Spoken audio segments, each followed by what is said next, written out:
আপনাদের হিসাব মতো আমাদের 424-25টা এনডিএর ভোট, আমরা পেয়েছি 452টা। এখানে পশ্চিমবঙ্গে তৃণমূলেরও ঘর ভেঙেছে। ওখানে কি করেছেন রাত্রে গাড়ি নিয়ে আমরা সব জানি, প্রয়োজন হলে। তাই একটা মামলা খারিজ হয়েছে। মামলাকারী তৃণমূলের খুব বড় হনু, এবং ইডি সময় উপযুক্ত অ্যাকশন নিয়েছে। আরো কড়া অ্যাকশন চাই, এদের সব প্রপার্টি সিজ হওয়া দরকার। মমতা ব্যানার্জি মুখ্যমন্ত্রী আর পুলিশ মন্ত্রী যতদিন থাকবে শ্লীলতাহানি, ধর্ষণ, খুন সব হবে। আপনার বাড়ির মহিলারাও, শিশু কন্যারাও নিরাপদ নয়।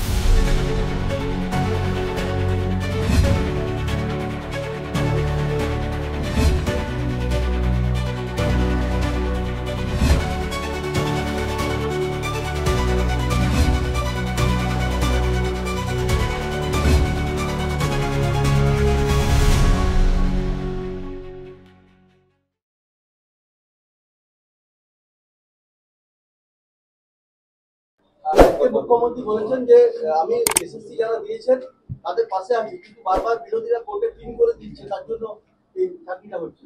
ভুল করলে পিন তো বিরোধীরা কেউ যায়নি, কোনো পলিটিক্যাল পার্টি যাওয়ার সুযোগ নেই। আপনি ভুল করলে হবে। আপনার ভাইজিকে আপনি টেন্টেড ডিক্লেয়ার করেননি কেন? এসএসসির শিক্ষক শিক্ষিকাতে মোট টেন্টেডের সংখ্যা হচ্ছে 1958। আপনি 1806 ডিক্লেয়ার করেছেন কেন? আপনি যে প্রশ্ন করেছেন তো সবাই রিটিন পাস করবে, এই প্রশ্নতে কোনো শিক্ষক হয়? এই question national council of teacher এডুকেশনের গাইডলাইন মেনে হয়েছে। শিক্ষককে যদি চতুর্থ শ্রেণীর কর্মচারীকে আমি খারাপ বলছি না, তাদের কাজ নির্দিষ্ট, তাদের একাডেমিক নির্দিষ্ট করা আছে। আপনি যে প্রশ্ন করেছেন এই প্রশ্নটা কি পশ্চিমবাংলার আপনার আমার বাড়ির ছোট ছোট ছেলে মেয়েদের জ্ঞানার্জনের জন্য সমমানের প্রশ্ন, না সুপ্রিম কোর্টের গুঁতোতে আপনি এই প্রশ্ন করেছেন? এর সঙ্গে ধর্মকে যুক্ত না করেও বলি, 12 বছর অন্তর কুম্ভ হয়, আর মমতা ব্যানার্জির সময় 9 বছর পরে এসএসসি হয়, তাও সুপ্রিম কোর্টের গুঁতোতে অনিচ্ছা সত্য। অর্থাৎ আপনি ভুল করলে বেকার যুবক যুবতী, যোগ্য শিক্ষক শিক্ষাকর্মী এবং বঞ্চিত যারা হবে তারা নিশ্চয়ই আইনের আশ্রয় নিবে। ভারতবর্ষের সংবিধানে এটা বলা আছে। তো ভারতবর্ষের সংবিধান, আদালত একটি বড় পিলার সংবিধানের। অতএব আপনি কোর্টকে না মানতে পারেন, 5 লক্ষ টাকা জরিমানা আপনি কোর্টে জমা দিতে পারেন, আপনি জাজেদেরকে বুড়া আঙুল দেখাতে পারেন, কিন্তু ভারতবর্ষের সংবিধান জুডিশিয়ারিকে একটা বড় স্তম্ভ করেছে। যে কোনো পীড়িত মানুষ আইনগতভাবে তিনি যদি ভিকটিম হন, এফেক্টেড হন, তার কোর্টে যাওয়ার রাইটস রয়েছে, তাই কোর্টে যাচ্ছে। এইসব ড্রামাবাজি কথাবার্তা লোক শুনবে না। দাদা, এআইটিসি পেজে আজকে একটা টুইট করে পড়েছে যে নেপালের পরিস্থিতি দেখে উদ্বিগ্ন হয়ে মুখ্যমন্ত্রী উত্তরকন্যায় কালকে সারা রাত। মুখ্যমন্ত্রী কালকে ওখানে কি করেছেন সবাই জানে, আমি বলতে চাইছি না। ওখানে কি করেছেন রাত্রে গাড়ি নিয়ে আমরা সব জানি, প্রয়োজন হলে বলবো, আজকে বলছি। সব খারিজ হবে। উনি স্বামী প্রণবানন্দের শিষ্য, তিনি গত কয়েক বছর ধরে পশ্চিমবাংলার হিন্দুদের ঐক্যবদ্ধ করার প্রয়াস নিয়েছেন। তাকে ভারত সরকার পদ্মশ্রী দিয়েছে, এবং তিনি দুটো গীতা পাঠে অনেক সন্ন্যাসীদের সঙ্গে অন্যতম একজন সন্ন্যাসী হিসেবে, আয়োজক হিসেবে শিলিগুড়ি এবং কলকাতাতে দুটো সফল গীতা পাঠ করিয়েছেন। এবং আগামী ডিসেম্বর মাসে 5 লক্ষ গীতা পাঠের কর্মসূচি আছে। সেই জন্য আইপ্যাক এবং পুলিশের চক্রান্তে, মমতার নির্দেশে তাকে কালিমালিপ্ত করার চেষ্টা হয়েছে, কিন্তু এখনো জুডিশিয়ারি জিন্দা আছে। তাই একটা মামলা খারিজ হয়েছে। মামলাকারী তৃণমূলের খুব বড় হনু সব্যসাচী দত্ত, তাকে কোর্ট 11,000 টাকা ফাইনও করে দিয়েছে। আর একটা মামলা আছে, আমার বিশ্বাস সেই মামলা থেকেও সসম্মানে মাথা উঁচু করে স্বামী প্রণবানন্দের যোগ্য শিষ্য প্রদীপ্তানন্দ মহারাজ, পদ্মশ্রী কার্তিক মহারাজ বেরিয়ে আসবে। কলকাতায় আবার চিকিৎসকের শিলাদানি হয়েছে। কলকাতায় আবার চিকিৎসকের শিলাদানি। মমতা ব্যানার্জি মুখ্যমন্ত্রী আর পুলিশ মন্ত্রী যতদিন থাকবে শ্লীলতাহানি, ধর্ষণ, খুন সব হবে। আপনার বাড়ির মহিলারাও, শিশু কন্যারাও নিরাপদ নয়। তার কারণ মহিলা মুখ্যমন্ত্রী, পুলিশ মন্ত্রী তিনি ধর্ষকদের প্রোটেক্টর। কামদুনিতে প্রোটেকশন দিয়েছেন, পানিহাটিতে আরজি করে প্রোটেকশন দিয়েছেন, কেষ্টমণ্ডলের প্রমোশন দিয়েছেন। দাদা একদিকে ইডির রেড চলছে, আপনারা বলতে শুরু করুন। দাদা বলছে একদিকে ইডির রেড চলছে, অপরদিকে মুখ্যমন্ত্রী বলছে বালি কি করে অবৈধভাবে চলছে নিজে বলছেন, অথচ আপনি যে এলাকায় আছেন শিল্পাঞ্চল পাণ্ডবেশ্বর থেকে আসানসোল ব্যাপকভাবে নদী। আরে এখানে যুধিষ্ঠির ঘোষ, গৌতম দেবনাথ, সেই আপনার কি নাম এই দুর্গাপুরের শফিকুল না কি নাম, সাইফুল, তো লুট করে যাচ্ছে। ওখানে আপনার লালন শেখ হাউসগ্রাম, জাকির, আছে নাকি কোন নদীর অস্তিত্ব আছে না? কোন নদীর অস্তিত্ব নেই। কয়লা যেমন ধরা পড়েছে, প্রমাণিত হয়েছে, ঠিক বালিরও এনফোর্সমেন্ট ডাইরেক্টরেট যেভাবে অভিযান করেছেন এবং যেভাবে সৌরভ রায় সহ অনেকের র্যাকেটকে সামনে এনেছেন, কোটি কোটি টাকা উদ্ধার করেছেন, আগামী দিনে এটা আপনার কয়লা কোল কেলেঙ্কারি থেকেও একটা বড় কেলেঙ্কারি হিসেবে সামনে আসবে। এবং এটা আমাদের রাজ্যের ক্ষতি হচ্ছে, রাজস্বের ক্ষতি হচ্ছে। রাজস্ব উঠছে 100 টাকা, সরকারি কোষাগারে জমা হচ্ছে 20 টাকা। 80 টাকা পুলিশ, মাফিয়া, অবৈধ বালি খননকারী আর বড় একটা অংশ ভাইপো টাকা তুলে নিয়ে যাচ্ছে। নরেনরা গাড়ি ভর্তি করে করে, নরেন চক্রবর্তীরা টাকা ভাইপোর কাছে পুলিশ স্পট দিয়ে পাঠাচ্ছে। একটা নদীরও অস্তিত্ব নেই, দামোদর থেকে মেদিনীপুরের কাঁসাই পর্যন্ত, ওদিকে গোপীবল্লভপুরের সুবর্ণরেখা পর্যন্ত।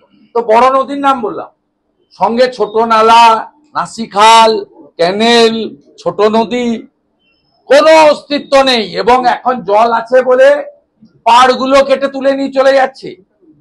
কোন রাস্তার অস্তিত্ব আছে? জাতীয় সড়ক ছেড়ে দিলে পিডব্লিউডি রোড, প্রধানমন্ত্রী গ্রাম সড়ক, পঞ্চায়েতের রাস্তা, কোন জায়গায় অস্তিত্ব আছে? আপনারা সাংবাদিকরা বলুন কি করছে এরা। এর আগে তো কয়লাতে যা করেছে বিনয় মিশ্র ভাইপো অ্যান্ড টিম, তাতে তো যতুগৃহে বসে আছে আসানসোল। যে কোনো সময় ধস নেমে নিচে নেমে চলে যাবেন। কোথায় কোনটা খুঁড়ে দিয়েছে ভিতরে কেউ জানে না। রানীগঞ্জ, জামুরিয়া, পাণ্ডবেশ্বর, বারাবণী, আসানসোলের ডায়ে বাঁয়ে সব নিচ ফাঁকা হয়ে আছে। বালিতেও তাই করছে। এবং ইডি সময় উপযুক্ত অ্যাকশন নিয়েছে, আরো কড়া অ্যাকশন চাই। এদের সব প্রপার্টি সিজ হওয়া দরকার। এরা যেভাবে অবৈধ বেআইনি চালান, অসংখ্য চালান আমাদের কাছে আছে, কুড়িয়েছে তবু আছে। এর সঙ্গে সরাসরি পুলিশ, কোল মাফিয়া আর তোলাবাজ ভাইপোর সিন্ডিকেটের সঙ্গে যুক্ত।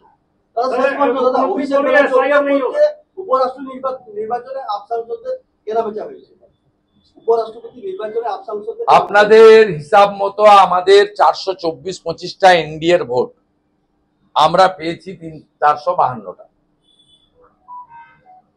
এখানে পশ্চিমবঙ্গে তৃণমূলেরও ঘর ভেঙেছে, আমি নিশ্চিত। আমি এক্ষুনি বলবো না, আমি এর আগে বলেছিলাম দ্রৌপদী মুর্মুর যে ভোট হয়েছিল, মাননীয় দ্রৌপদী মুর্মু কলকাতা বিধানসভায় এমপিরা ভোট দিয়েছিল, তাতে 2টো এমপির ভোট বাতিল হয়েছিল। কার কার বাতিল হয়েছিল আপনারা সবাই জানেন, একজন কংগ্রেসের, একজন টিএমসি, আর 2টো ভোট আমরা পেয়েছিলাম। তাদের মধ্যে একজন আমাদের কাছে ফিরেও এসছেন, অর্জুন সিং। আরেকটা নাম বলছি না, বিপদে পড়বে। তা এবারেও তৃণমূল কংগ্রেসের অন্তত 3টি ভোট আমরা পেয়েছি।